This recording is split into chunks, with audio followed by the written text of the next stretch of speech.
Hi everyone. So இந்த வீடியோவில் நம்ம என்ன பார்க்க போகிறோம் அப்படின்னா, கடைசி 7 நாள் இருக்குது. ஸோ என்ன பண்ணலாம், ஏதாவது பண்ண முடியுமா அப்படிங்கிற ஒரு மைண்ட் செட்டில் நீங்கள் இருப்பீங்க.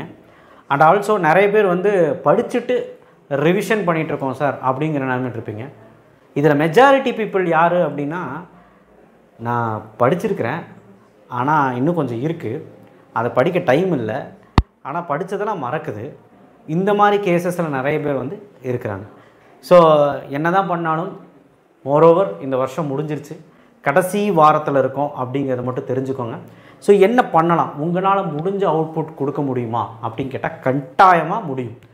ஸோ நான் சொல்லிகிட்டே இருந்தேன், 2 மாதத்துக்கு முன்னாடி இருந்தே சொல்லிகிட்டு இருந்தேன், போன மாதம் சொன்னேன், இந்த மாதம் ஃபெப்ரவரியிலேயாவது சொன்னேன் ஆரம்பிங்கன்னு.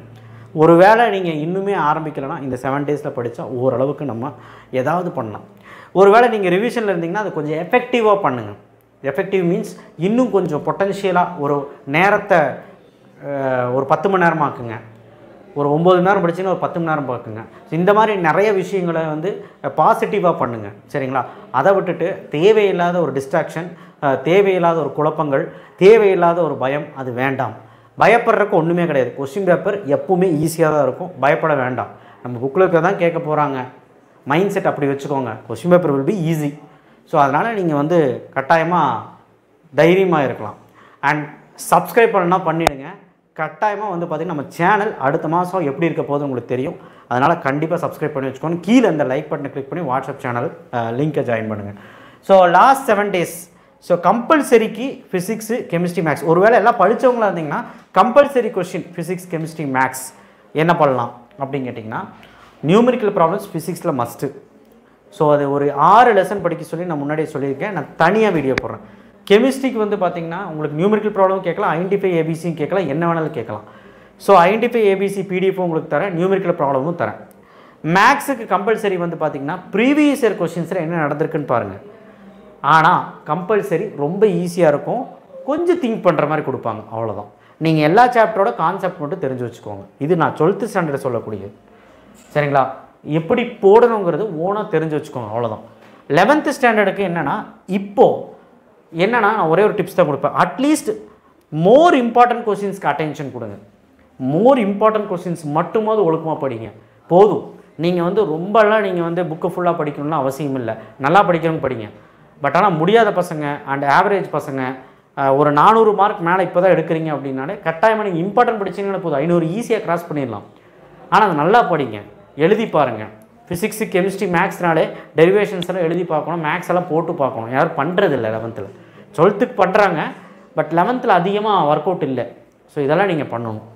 அடுத்தது இனி நம்ம அன்றாட வாழ்க்கையில் பண்ணுற விஷயந்தான். அந்த ஒரு 7 நாள் மட்டும் ஃபுட் இன்டேக் வீட்டிலே சாப்பிடுங்க. மோரோவர் ஒரு டீ காப்பி கூட நீங்கள் வெளியே போய் கொடுக்கக்கூடாதுன்னு தான் நான் சஜஸ்ட் பண்ணுவேன். இதெல்லாம் ஒரு காரணமாக தான் இப்போலாம் என்னெல்லாம் காய்ச்சல் வருதுன்னு சொல்ல முடியாது. ஸோ அதை நீங்கள் நான் சொல்லணுங்கிற அவசியம் இல்லை. ஒரு 7 நாள் தானே, கொஞ்சம் அட்ஜஸ்ட் பண்ணிக்கோங்க. ஏன்னா உடம்பு சரியில்லாமல் போச்சுன்னா இந்த மாதிரி டைமில் படிக்கிற எஃபெக்டிவ்னஸ் போயிடும், நம்மளால் மேற்கொண்டு படிக்க முடியாதுங்கிறது தான் என்னுடைய இது. ஸோ அதே மாதிரி வாட்டர் கொஞ்சம் தண்ணியை பக்கத்தில் வச்சுட்டே படிங்க. ஒரு 2-3 லிட்டர் வரைக்கும் குடிக்க ட்ரை பண்ணுங்கள். காலையிலேருந்து சொன்னேன், அதுக்குன்னு சாயங்காலம் மட்டும் குடிக்காதீங்க. ஸ்லீப்பிங் கண்டிப்பாக 7 hours to 8 hours ஸ்லீப் கண்டிப்பாக வேணும், மஸ்ட்டு. நீ லீவ் எடுத்து படிக்கிறனாலும் ஓகே, இல்லை ஸ்கூலுக்கு போகிறனாலும் ஓகே. மோரோவர் நீங்கள் லீவ் எடுத்து படிக்கிறது நல்லது. ஏன்னா கடைசி இப்போ ஸ்டடி ஆல்ரெடி விட்டுருப்பாங்க, விடலைனாலும் ஏதோ ஒன்று பண்ணி லீவ் எடுத்துட்டு வேறு வழியே கிடையாது. நீ ஸ்கூலுக்கு போனால் படிக்காமல் இருக்கலாம், டியூஷன் கிளாஸஸ் போனாலும் படிக்காமல் இருக்கலாம். வீட்டில் உட்காந்து தனியாக உட்காந்து ஒன்றே நீங்கள் கட்டுப்படுத்தி படிக்கிற வழியை பாரு. அண்ட் தூங்குறது கண்டிப்பாக ஒரு 7 மணி நேரமாவது வேணும். அப்போ தான் மைண்டு ஃப்ரீயாக இருக்கும், ஸ்ட்ரெஸ்ஸாக இருக்க மாட்டோம், ஆன்சைட்டியாக இருக்க மாட்டோம், கண்டிப்பாக ஒரு தைரியமாக இருக்கும், மனசு ஒரு நிம்மதியாக இருக்கும். ஸ்டடி ஹவர்ஸ் எஃபெக்டிவாக 10 ஹவர்ஸாக கன்வெர்ட் பண்ணுங்கள், 10 மணி நேரமாக கன்வெர்ட் பண்ணுங்கள். ஆனால் கட்டாயமாக இந்த ஒரு வாரம் ஒரு விஷயத்தை நீங்கள் பண்ணியே ஆகணும். என்னென்னா 11th சரி 12th சரி, 10th ஸ்டாண்டர்ட் பற்றி இப்போ நான் பேசலை, 11th சரி 12th சரி, 6 மணிலேருந்து 8 மணி வரைக்கும் காலையில் பார்த்திங்கன்னா தமிழ் படித்தே ஆகுங்க. தமிழில் என்ன படிக்கலான்னு கேட்டிங்கன்னா, இம்பார்ட்டன்ட் கொஸ்டினே நீங்கள் போடலை, என்ன படிக்கலான்னு கேட்டிங்கன்னா, இம்பார்ட்டன்ட் நெடுவினா அப்படிங்கிறது இல்லாமல் நீங்கள் படிக்காத நெடுவினாவை எடுத்து படிங்க தமிழில், சரிங்களா? தமிழில் படிங்க. அண்டு பாடல் ஏதாவது படிக்கலன்னா படிங்க. அண்ட் 4×3 12 திணைத்துறை அணி இதில் ஏதாவது படிக்கலன்னா படிங்க. இது எல்லாமே காலையில் இந்த 2 மணி நேரத்தில் ஒரு நாள் பண்ணுங்கள்.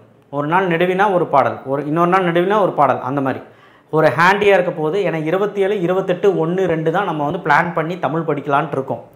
ஸோ இது வந்து நீங்கள் அக்செப்ட் பண்ணி 4 நாள் படிக்கிறேன்னா படிச்சுக்கோங்க. சில பேர் சொல்லுவாங்க எனக்குலாம் 2 நாள் போதுங்க அப்படின்னு. எனக்கு தெரிஞ்சு 4 நாள் படிங்க. தமிழும் ரொம்ப முக்கியமான சப்ஜெக்ட் தான், கடைசி நிமிஷத்தில் படித்து தான் ஆகணும். 6 to 8 நீங்கள் படிங்க. அடுத்தது 10 to 12 காலையில் 10 to 12 மேக்ஸ் படிங்க. மேக்ஸுக்கு வந்து நான் எப்படி பிரிச்சுக்கன்னு பாருங்கள். 10 to 12 காலையில், நைட்டு 8 to 10 மேக்ஸ். ஸோ இந்த ஒரு 4 மணி நேரம் மேக்ஸ் போதுமா அப்படி கேட்டால் அது நீங்கள் தான் சொல்லணும். ஒருவேளை நீ படிச்சிருந்தீங்கன்னா இந்த 4 மணி நேரம் போதும். ஒரு நாளைக்கு ஒரு சாப்டர், இம்பார்ட்டண்டான ஒரு 7 சாப்டர் எடுத்து லாஸ்ட் மினிட்ல என்ன பார்க்கணுமோ, எந்த சாப்டர் 7 சாப்டர் பார்க்குறியோ அந்த 4 மணி நேரத்தில் ஒரு நாளைக்கு பாரு, கட்டாயமாக முடிச்சிடலாம். அதே மாதிரி நீ 12 சாப்டரில் இப்போ பார்க்க முடியாது, சும்மா வேணால் இப்படி பார்க்கலாம், போட்டெல்லாம் பார்க்க முடியாது. ஃபிசிக்ஸு, கெமிஸ்ட்ரி அடுத்த 1லேருந்து 7 மணி முடி டெய்லியும். ஏன்னா இந்த கோர் சப்ஜெக்ட்டுக்கு தான் நீ முக்கியத்துவம் கொடுக்கணும். கடைசி நிமிஷத்தில் உன்னோட கட் ஆஃப் எய்ம் பண்ணுறது தான் நல்ல புத்திசாலித்தனம். ஸோ அதனால் ஃபிசிக்ஸு, கெமிஸ்ட்ரியில் ஏதோ ஒரு 1 to 7 o'clock, மத்தியானம் 1லேருந்து ஈவினிங் 7 o'clock முடி நீ ஃபிசிக்ஸு, கெமிஸ்ட்ரி. ஒரு நாள் ஃபிசிக்ஸ் படித்தா இன்னொரு நாள் கெமிஸ்ட்ரி படி. ஆனால் இங்கே என்ன ஒரு பிரச்சனைனா டைம் ரொம்ப கம்மியாக இருக்குது. நீ என்ன படிக்கலையோ, எந்த லெசன் படிக்கலையோ, எந்த கொஷின் படிக்கலையோ, எந்த 2 மார்க் படிக்கலையோ, என்ன 3 மார்க் படிக்கலையோ, என்ன 5 மார்க் படிக்கலன்னு பாரு. அட்லீஸ்ட் நம்ம இம்பார்ட்டன்ட் கொஸ்டின்ஸாவது பாரு. அதை படிக்கலைன்னா எந்த லெசன்ஸை படிக்கலன்னு சொல்லி அந்த லெசன்ஸுக்கு முக்கியத்துவம் கொடுங்க. ஃபஸ்ட்டு அதை முடிங்க. நீங்கள் படித்ததே திருப்பி படிக்க வேண்டாம், இப்போ டைம் இல்லை. ஸோ இந்த கடைசி ஒரு வாரம் இந்த விஷயத்தையெல்லாம் நீங்கள் பண்ணிங்கன்னா ஓரளவு நம்ம சக்சீட் ஆகலாங்கிறது தான் நான் சொல்கிறேன். இதை பண்ண முடியும் கடைசி ஒரு வாரம், சரிங்களா? ஸோ அண்ட் கடைசி 7 days வந்து பார்த்திங்கன்னா நான் இப்போவும் சொல்கிறேன், தைரியமாக இருங்க. நீங்கள் தைரியத்தை விட்டுட்டு ஐயோ போச்சே மார்க்கு போயிடும், மேக்ஸ் என்ன படித்தாலும் நம்ம வரமாட்டேது, ஃபிசிக்ஸ் என்ன படித்தாலும் நம்ம மார்க் வராது, அப்படிலாம் கிடையவே கிடையாது. நீ ஆப்பிளில் ஒரு 50 மார்க் எடுக்கிறியா, ஃபிசிக்ஸில் ஒரு 80 மார்க் எடுக்கிறதுக்கு வாய்ப்பு இருக்குது. ஒரு மேக்ஸில் ஒரு 60 மார்க் எடுக்கிறியா, 80 மார்க் எடுக்கிறதுக்கு வாய்ப்பு இருக்குது. பப்ளிக்கில் ஒரு படி மேலே தான் கிடைக்கும். அந்த மாதிரி பாசிட்டிவாக நினச்சி படிக்க பாருங்கள். முக்கியமாக 11th சொல்கிறது என்னென்னா, கடைசி நிமிஷத்தில் சொதப்புற விஷயம் என்னென்னா அப்புறம் பார்த்துக்கலாம்னா ஒன்றுமே கிடையாது தம்பி. கொஸ்டின் பேப்பர் அப்படி இருக்கும். நீ 10th 11th போகிற, 11th கொஸ்டின் பேப்பர் 10th மாதிரிலாம் இருக்காது, ஈஸியாகவும் இருக்காது, கஷ்டமாகவும் இருக்காது, ஒரு மாதிரி இருக்கும். நம்ம தான் போய் எழுதணும். ஸோ அதனால் தயவு செய்து கொஞ்சம் முக்கியத்துவம் கொடுத்து படிங்க. இனி அதில் ஃபெயில் ஆகி திரும்பவும் அந்த ரீடெஸ்ட் எழுதி எதுக்கு தேவையில்லாமல் 11th கொஞ்சம் இம்பார்ட்டன்ஸ் கொடுங்க. 12th ஸ்டாண்டர்டை பொறுத்த வரைக்கும் இது லைஃபு. கண்டிப்பாக வந்து நம்ம டேர்னிங் பாயிண்ட்டே இதுதான். ஸோ அதனால் நம்ம எப்படியாவது நம்ம அடித்து தூக்கணுங்கிற ஒரு நிலைமையை உண்டாக்கி நம்மளே வந்து ஒரு மோட்டிவேட் ஆகி படிக்க ஆரம்பிக்கிறோம். மோட்டிவேஷன்னா நீங்கள் வந்து ஏதோ ஒரு வீடியோ பார்த்து தான் மோட்டிவேஷன் ஆகணும், இல்லை வந்து ஏதாவது ஒரு சாங் கேட்டு தான் மோட்டிவேஷன் ஆகணும் அப்படின்லாம் கிடையாது. நீ உன் ஃபேமிலியை நினச்சிப்பார், உன்னுடைய இயலாமையை நினச்சிப்பார். அதாவது நீ என்ன பண்ணணும்னு நினைக்கிறீ இப்போ பண்ண முடியாது, நீ நல்லா சம்பாதிச்சா தான் பண்ண முடியும். ஸோ அதை நீ வந்து நல்லா படித்தா தான் பண்ண முடியும். நாளைக்கு பெரிய பெரிய அதிகாரிகள் ஆனதுக்கப்புறம் தான் நீ பண்ண முடியும். ஸோ அதனால் கண்டிப்பாக உன்னுடைய 12th மார்க் வந்து ரொம்ப பொட்டென்ஷியலாக அண்டு வைட்டலாக இருக்க போது ஃப்யூச்சருக்கு. ஸோ இதை நீ வந்து மனசில் வச்சுக்கிட்டு இந்த 7 days ஒழுக்கமாக உன்னுடைய மனசாட்சிக்கு நிகராக நீ வந்து நடந்துக்கிறது நல்லது.